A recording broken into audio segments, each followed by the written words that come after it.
Hey guys, welcome to You the Boss Podcast, episode 79. I'm your host, Pam. Today we're going to be talking about the boss energy and boundaries without guilt.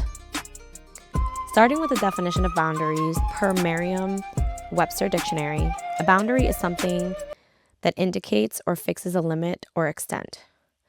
Whenever we hear about boundaries in this day and age, it's centered around being cold or maybe harsh or you cut everyone off kind of thing. But we're talking about the boundaries that protect your peace without turning you into someone that you're not, without compromising your values and your integrity. If you've ever said yes to something when your body was screaming no, if you've ever felt guilty for resting, for needing space, or for choosing yourself, this episode is for you. Boss energy isn't about doing more. It's not about overloading your plate. It's not about climbing mountains every single day. It's about knowing what and who deserves access to you. Boundaries are not walls. They're not punishments. They're not selfish. Boundaries are instructions for how you want to be treated by others and by yourself. That part is important to highlight because we often associate boundaries with only enforcing them onto others.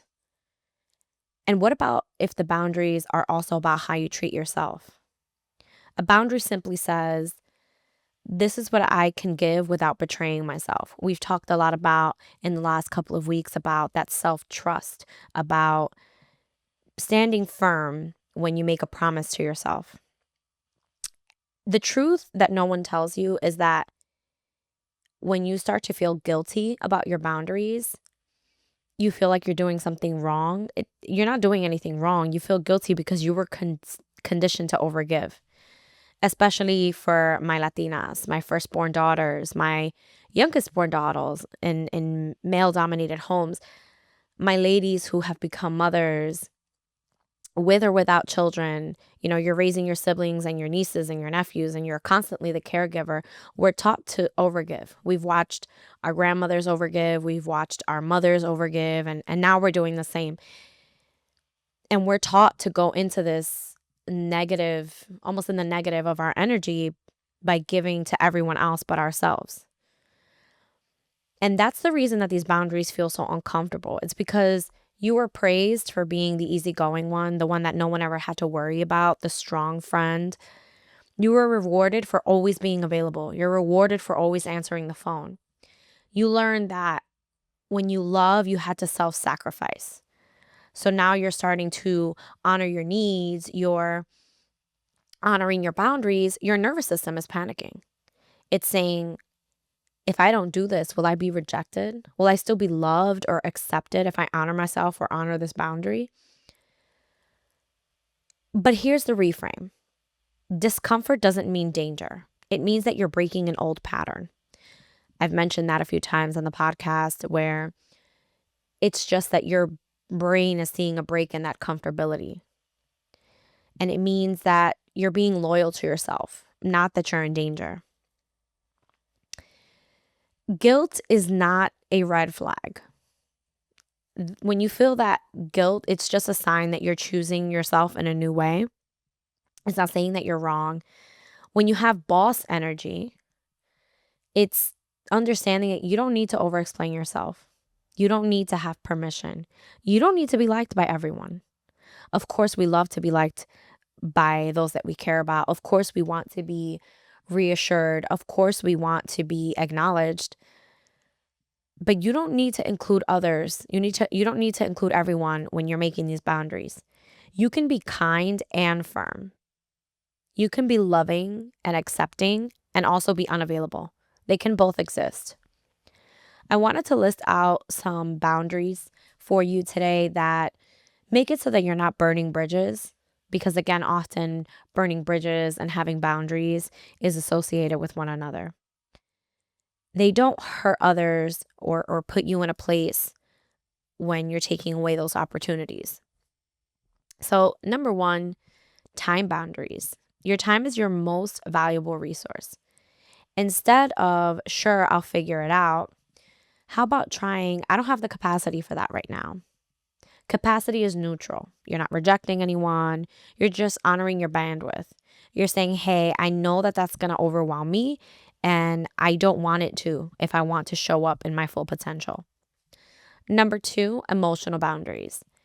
You're not responsible for regulating other people's feelings. Let's just say that out the bat.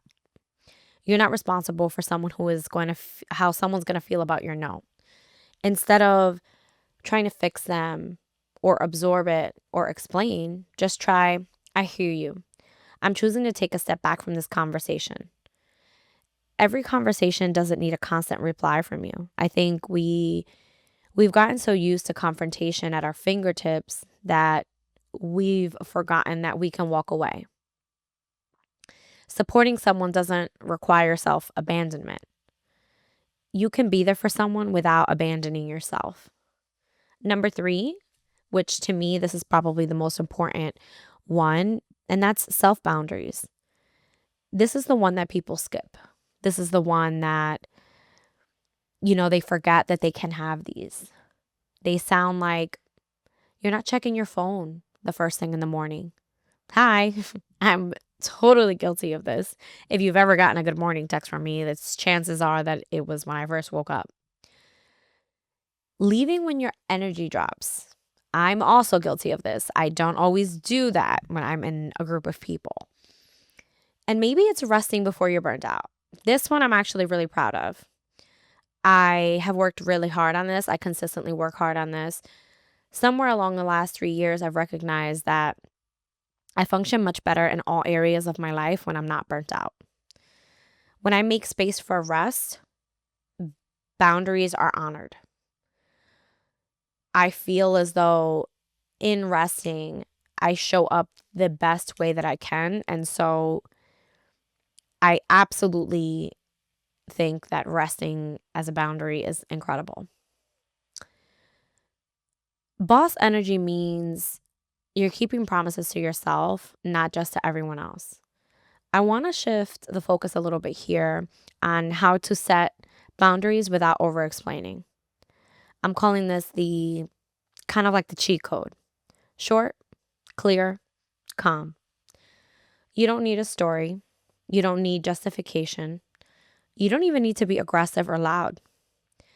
Some examples of that are, that doesn't work for me. I'm unavailable for that. I've decided to do this differently. Silence after a boundary is not rude, it's powerful. It's important to also know what happens when you hold a boundary. Some people will adjust. Some people will be so welcoming of it. Some people will resist. Some people that have benefited from your lack of boundaries, they're going to come out. They're going to quickly show the friction, and they're even going to say, well, you making this change is really making it this way for me. And that's really not a loss for you. It's more of like information. The right people in your life don't need access to all of you. They respect the parts of you that you protect. So to my overworkers, my workaholics who justify always being on for your job, always checking your work emails or your business or the access to you that others have, this part is for you. Honoring boundaries build upon the trust and the respect that you have in place for yourself. This is your boss reminder that your peace is productive. Your rest, you deserve it. Your boundaries are valid even when no one else claps for them. You don't need to feel guilty for protecting the life that you're building.